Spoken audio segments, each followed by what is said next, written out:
jusqu'au jour où la médecine t'a dit que tu ne pouvais pas avoir d'enfant. J'aimerais savoir comment tu as réagi à cette mauvaise nouvelle. Ma réaction a été assez dure, dans le sens où, pour moi, le fait de ne pas avoir d'enfant, c'était, ma vie elle n'avait plus de sens, en fin de compte. Et j'avais plus l'envie, c'était d'arrêter ma vie, de donner fin à ma vie à ce moment-là, tout simplement. J'ai envie de vivre une vie puisque je ne pouvais pas fonder une famille. Et ça s'est répercuté comment dans la pratique? Dans la pratique, ça s'est répercuté par un repli sur soi, plus envie de faire quoi que ce soit, plus envie de sortir, vraiment un état de déplim, quoi. Vraiment un repli sur moi-même. Et tu as demandé de l'aide à ce moment-là? Est-ce que tu as eu un instinct de demander de l'aide ou à une personne ou à peut-être Dieu? Est-ce que Dieu dans ta vie avait une place à ce moment-là? Dieu à ce moment-là dans ma vie n'avait aucune place et chercher de l'aide, ça me venait pas du tout à l'idée, quoi. C'était non, aucune aide. Pourquoi faire après tout? Ma vie s'arrête là, point à la ligne. Donc Dieu n'avait pas à ce moment-là... Non, Dieu n'avait aucune place dans ma vie. Je m'avais entendu parler. Mon frère aîné avait fait ses communions par tradition parce que mes parents étaient en bon terme avec des amis.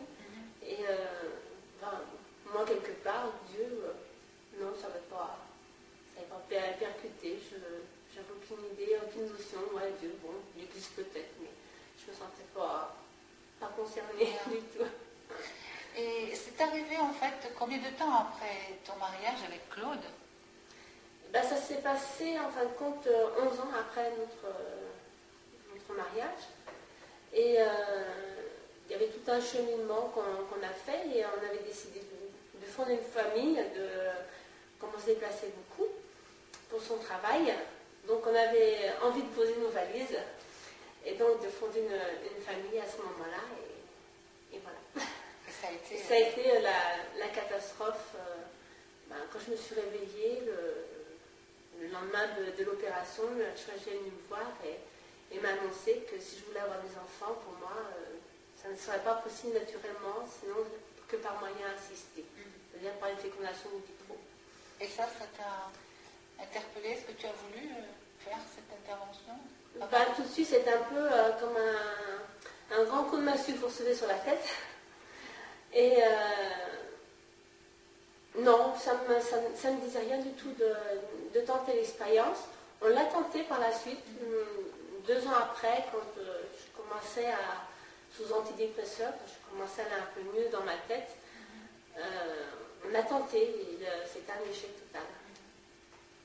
Et comment est-ce que toi, Claude, tu as réagi à cette mauvaise nouvelle qui en fait était un peu une destruction de votre couple, parce étant donné qu'il n'y avait pas de construction, donc il y avait destruction. Et à ce moment-là, comment toi tu as réagi à cette mauvaise nouvelle? Cette nouvelle n'était pas facile à accepter. Déjà au travail ça n'allait pas, je ne voyais pas mon fils, je ne voyais plus parce que j'ai été marié une fois, divorcé, tout qui va bien quoi, comme d'habitude, mais bon, comme j'arrivais avec mes propres moyens à me sortir de tout ça, j'ai dit je vais encore pouvoir m'en sortir, il n'y a pas de problème, je suis fort, je suis un homme, je dois pouvoir m'en sortir. Comme je m'étais toujours sorti des situations difficiles. Donc tu comptais sur toi, sur tes propres forces. Oui, avec moi qui pouvais me sortir de ce genre de situation. Qui pouvait d'autre venir à mon secours?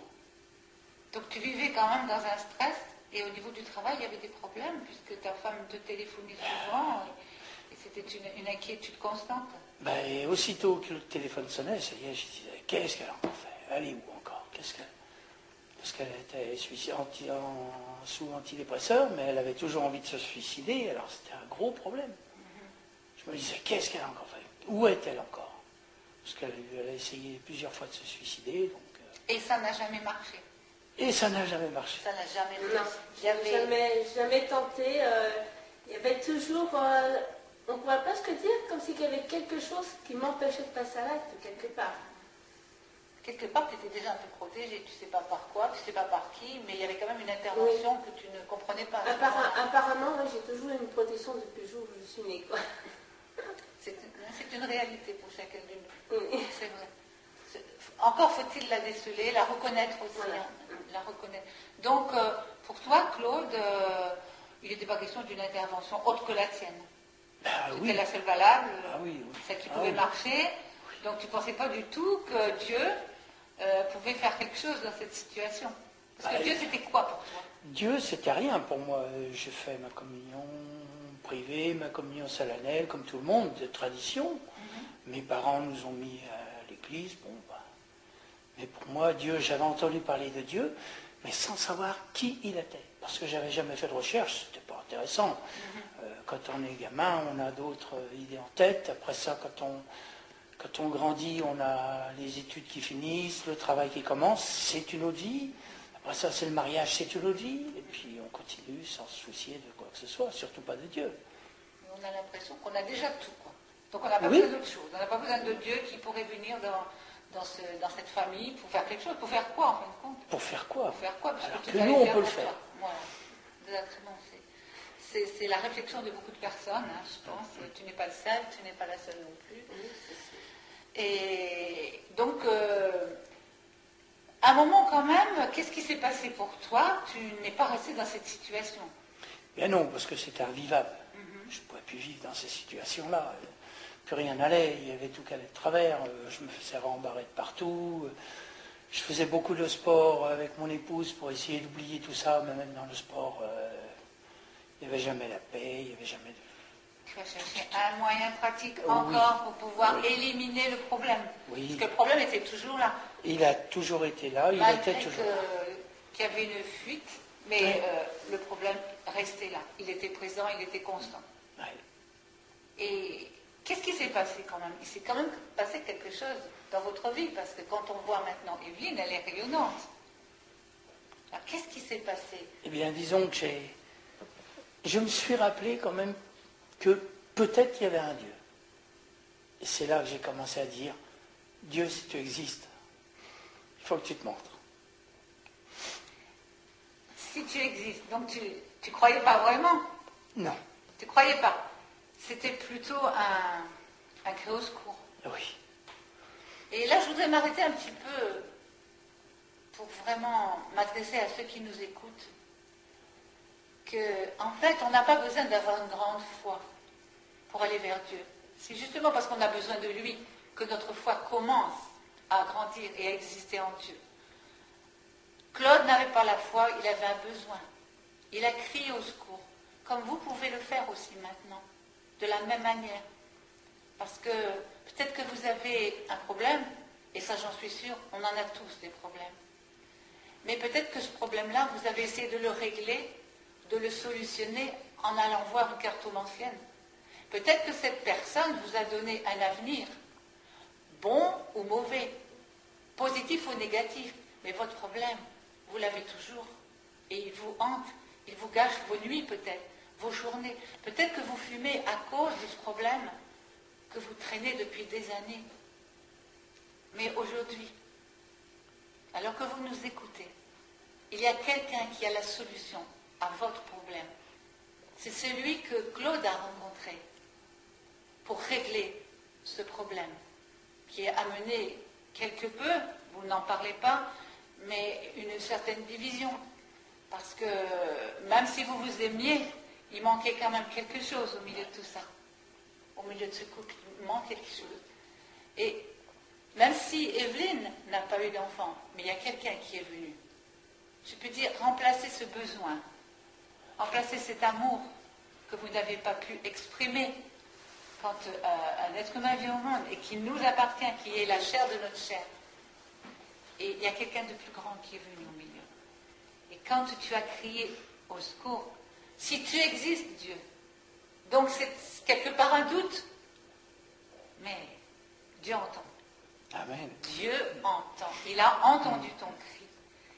Dieu entend. Amen. Dieu entend. Il a entendu ton cri. Et il a répondu. Comment il a répondu?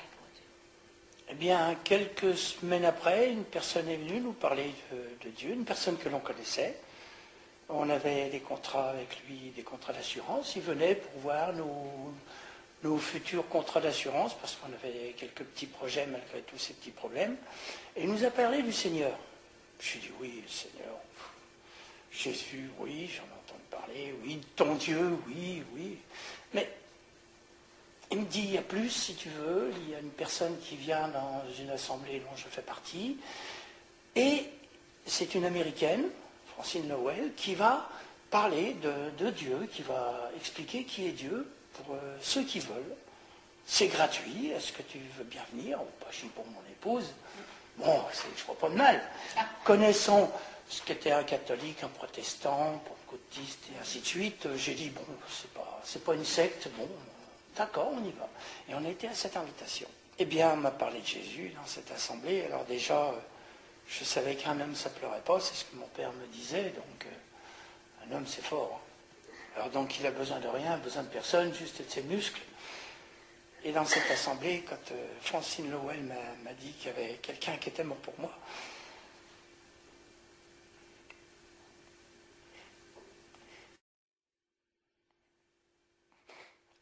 C'était là. quelqu'un est mort pour moi. Quelqu'un a donné sa vie pour moi.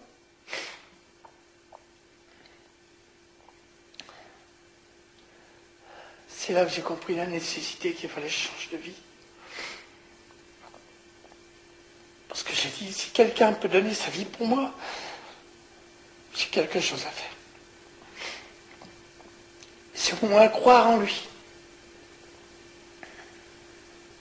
Et après, on nous a expliqué qu'on pouvait tout par cet homme qui est mort, qui est ressuscité.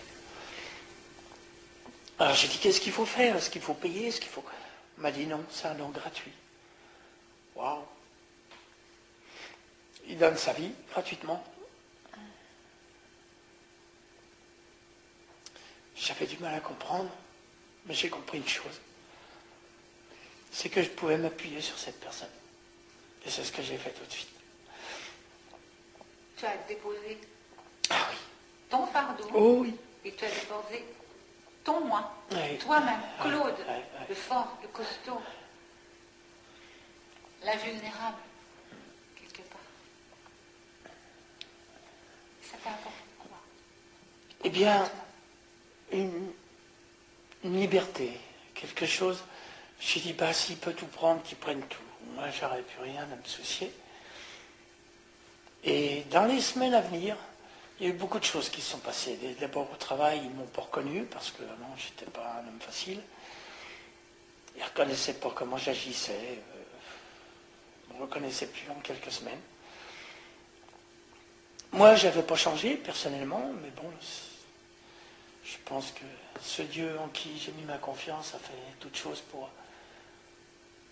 pour m'amener un petit peu de bonheur, et puis bon, en ayant du bonheur, en ayant la paix, une paix que je n'avais jamais trouvée avant, c'est cette paix qui m'a permis de changer, non pas mon entourage, mais moi-même, et puis voir le monde autrement que ce que je le voyais avant. Tu as été libéré de ce fardeau. Tu as réalisé aussi que ta vie précédente n'était pas forcément bonne non plus, que ton cœur n'était pas forcément pur non plus, parce que on a tous des imperfections. La parole, la Bible parle de péché. Hein, et là aussi, est-ce que tu as vraiment réalisé que Jésus était mort pour toi, pour te sauver de cette situation, mais aussi pour te déculpabiliser de tout ce qui avait été ta vie auparavant, parce que tu as pris conscience aussi que la vie était différente. Ah ben, je me suis aperçu dans quel état de pécheur j'étais, dans quel état de péché j'étais en permanence. J'étais du monde. Je ne me rendais pas compte du mal que je pouvais faire autour de moi. J'aimais bien faire du mal, j'aimais bien. J'étais du monde. Et quand Jésus s'est révélé à mon cœur, enfin cet être qu'on dit, ça a été un déclic pour moi. Il fallait que je change de vie. Il fallait plus que je fasse ça. C'était pas possible. Parce qu'il était mort pour moi. Et il fallait que je continue dans le péché, mais c'était pas possible. C'était inconcevable. Il fallait que je change de bord, il fallait que je fasse demi-tour et que j'arrête tout ça. Parce que j'avais la certitude que si j'arrêtais ça, Dieu pouvait venir au secours de tous mes problèmes.